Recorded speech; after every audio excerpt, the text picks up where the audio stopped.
Okay, so let's try this again. I've done this particular topic twice before, but the first time was a while ago, and the second time I don't think I did the best job I possibly could have, so here we are doing it again. Also, I think it would fit very well into the new series I've dubbed Just the Basics, where I go over basic common knowledge stuff that people getting into the hobby may not know but are too embarrassed to ask. In this video, we'll be going over tires, and how to choose the right one. We'll be breaking this video up into both outdoor and indoor, as well as carpet and turf racing. So if you wish to skip to a certain section, be sure to check the timestamps in the description below. Before we begin this video, I'd like to remind you to hit that like button and subscribe to the channel if you like my videos and want to see more. Let us begin, shall we?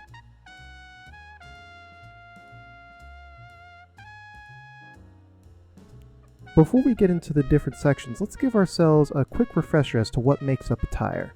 Specifically, what comes in a package when you buy a set of tires or pre-mounts from a company. From the inside out, first we have the wheel, or rim if you prefer. For off-road racing, wheels are 99% of the time going to be a solid disc to maximize the amount of strength of the wheel, as a spoked wheel would more than likely crack under the certain strain of most runs. Wheel sizes are pretty universal when it comes to size for the most part, depending on your class. What isn't universal is the offset of the wheel itself. Offset is basically how far in the wheel hex is inside the wheel. The hex is basically what holds the wheel firmly in place and causes it to spin.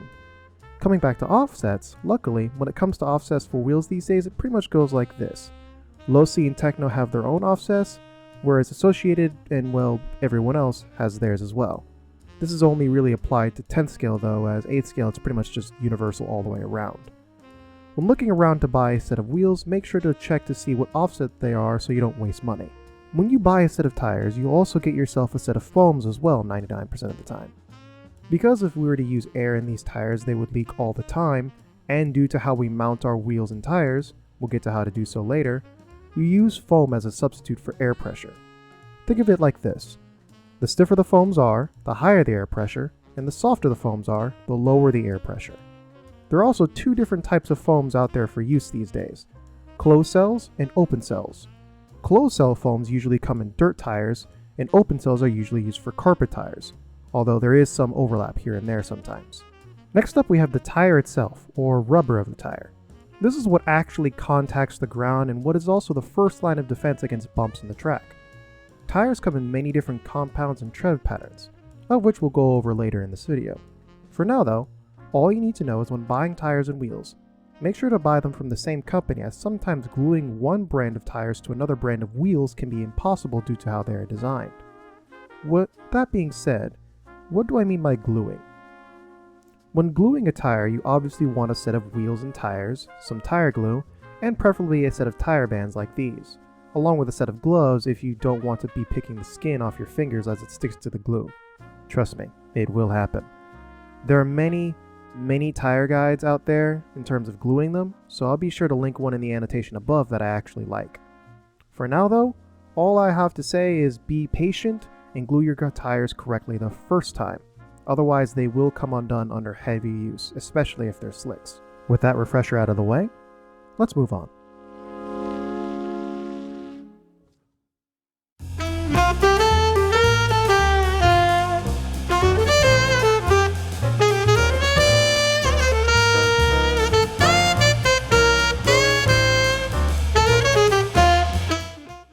Now that we got the refresher out of the way, let's get into the meat of this video, starting with indoor tires and tire choices. Here is a typical indoor tire. As you can see, it's pretty much, well, a slick tire. Why exactly is this? Why would you want a slick tire on something like dirt? Well, this is a long story that I explained in much more detail in my previous video about the evolution of RC tracks, but in short, the way that indoor tracks are treated these days, it makes sense for slick tires to work.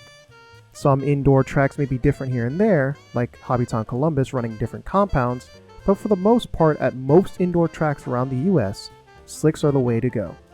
What can sometimes change from track to track is the compound needed for that particular area. For indoor sealed tracks like Beach RC, Thunder Alley, Hoosier RC Complex, and many others, the most popular type of tire is usually going to be a clay compound tire for your specific tire brand of choice. I'll be going more into detail when we get around to the outdoor dirt section of this video, For other indoor tracks like the one holding this year's Dirt Nationals, Hobbytown Columbus The Yard, it can be a bit more tricky to find the right tire compound. There isn't really a secret technique to finding the right tire compound for an indoor track. All you can really do is play copycat or experiment with what works for your setup and driving style. The other thing that a lot of people tend to get a little bit intimidated by when it comes to indoor racing is tire prep, both at the track and on the drill. Let me explain the drill part for a second or 100. You see these two tires? One is more worn down, basically to a slick, while the other one is basically brand new. Which one do you think is going to give me the best traction on an indoor track? I'll give you a few seconds to guess.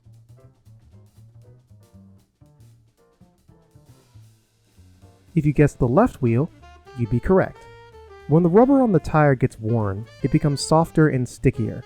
The idea for indoor racing is to run a perfectly worn tire, and the things we do to them to get us to a simulated perfectly worn down tire without actually running it over and over and over again. Ryan Harris did an amazing guide to the first part of tire prep involving the drill, so go ahead and check it out if you need an idea of what goes into prepping indoor tires before you run them on the track in the annotation above. The more basic part of tire prep comes before and after you run it on the track. See this right here? This is traction compound, and it is now going to be your best friend from now on, no matter how much they smell like a chemical accident. The job of traction compound is basically to eat into the rubber of the tire just enough to cause it to become softer and stickier than before. How often should you apply traction compound? To put it simply, 1 or 2 minutes before every time you go out on the track. After you run your car, you're going to want to take your wheels off and clean them with this, your other new best friend. To those of you just listening to this video, this is Simple Green. This stuff is a godsend when it comes to cleaning up dirt from your car, and in this case, tires. You're going to need this, a towel, preferably a microfiber, and a brush to clean the tire properly. Simply coat the tire in Simple Green, brush it, rinse it, and dry it. Only rear tip here is to make sure to try to avoid getting water in the foams of the tires, as this can deteriorate them prematurely. Your tire care for indoor dirt racing should go something like this. You sauce them, run them, clean them, and then sauce them again. Repeat ad nauseum. Now let's go with something a little bit cleaner.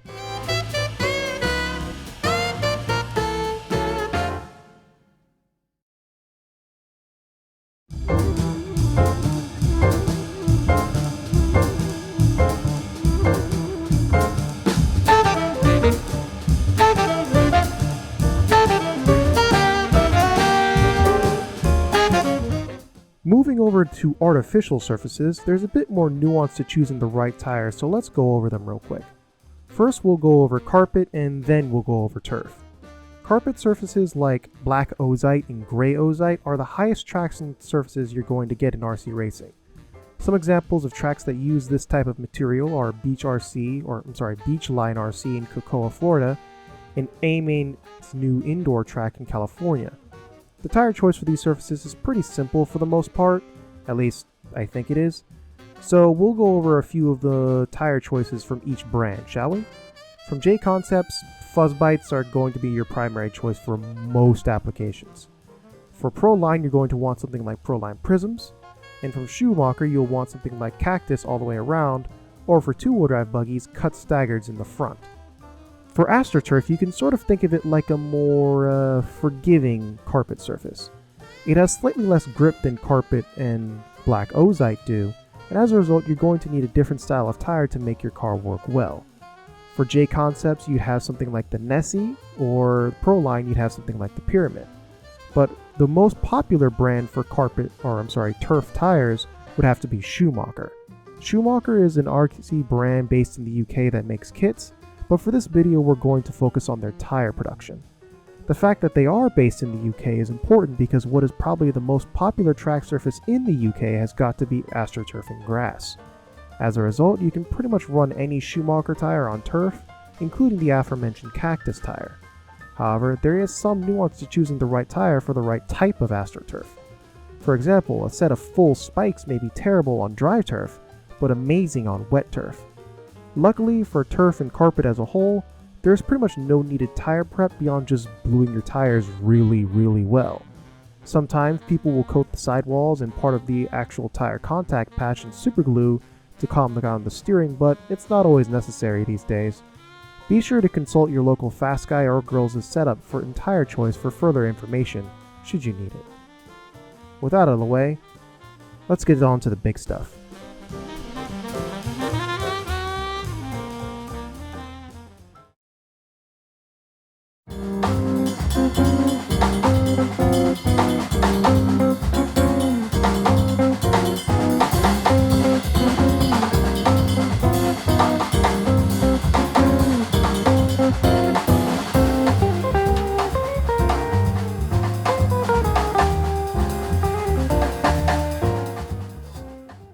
Now that we've gone through the two main indoor 10th scale track surfaces, let's go over outdoor dirt, probably the most popular track surface for 8th scale racing.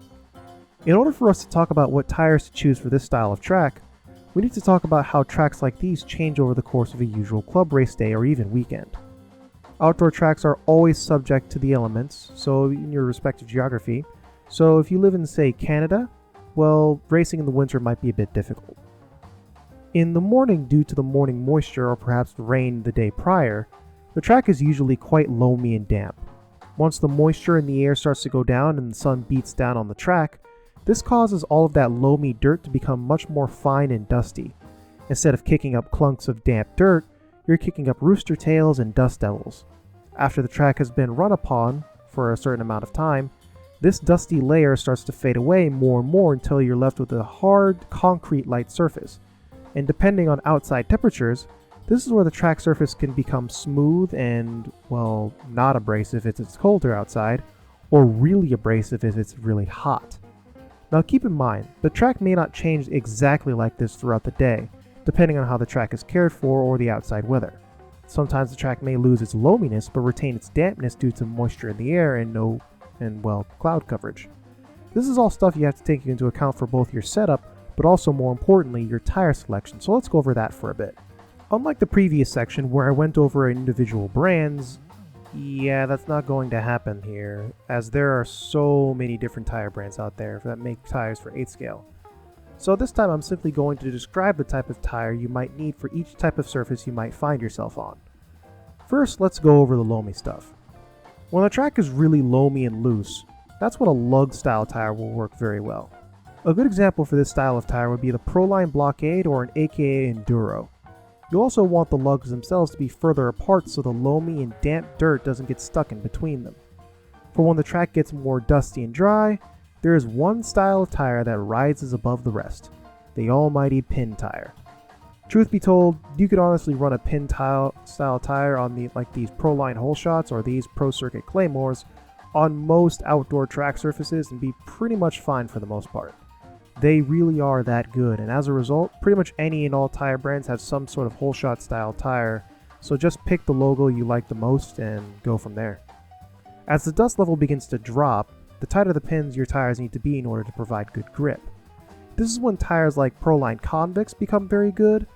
At this point, when the track becomes grooved up but it's still cold and slippery, a tire like this with the pins as closely tight packed as they can be will work perfectly.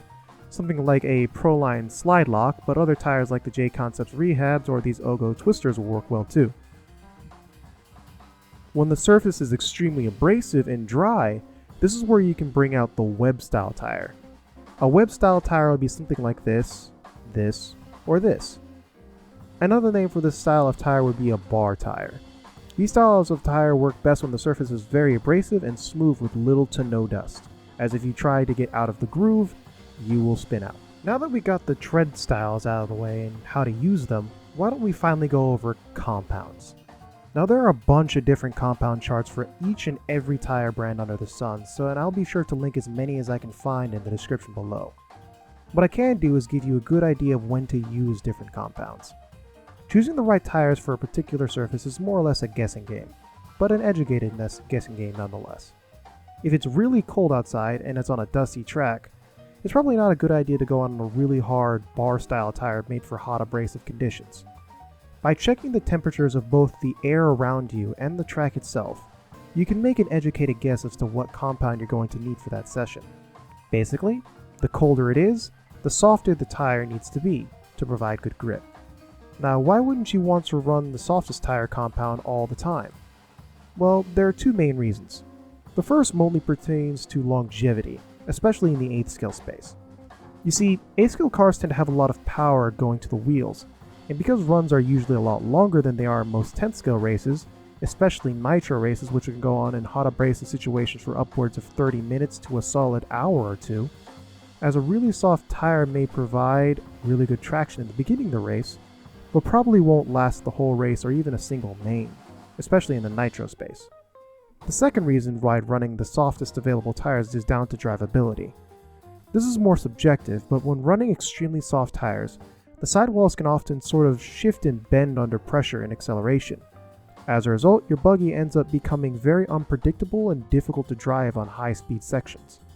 Running a tire that works for the temperature you're in is all part of the educated guessing game that is tire selection.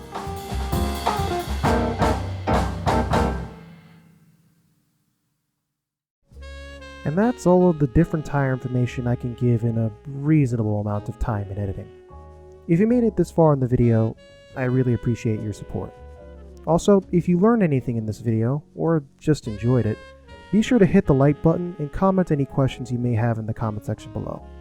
Also, if you really like my content and want to support more of it, feel free to hit the join button next to the sub button, or check out my Patreon where I post updates and teasers to my next videos. Also, if you hit the join button, you will be getting a new set of stickers as well. Speaking of which, I'd like to thank my active patrons Michael Williams, RC World Discord server, Casey Nix, Ben Reeves, Dave Armstrong, Joe Jenkins, The Mailman 110, Rob Bedingfield, Caden Merks, Ron Cheng, and especially Morrison Wan. Thanks for watching, and I'll see you next time.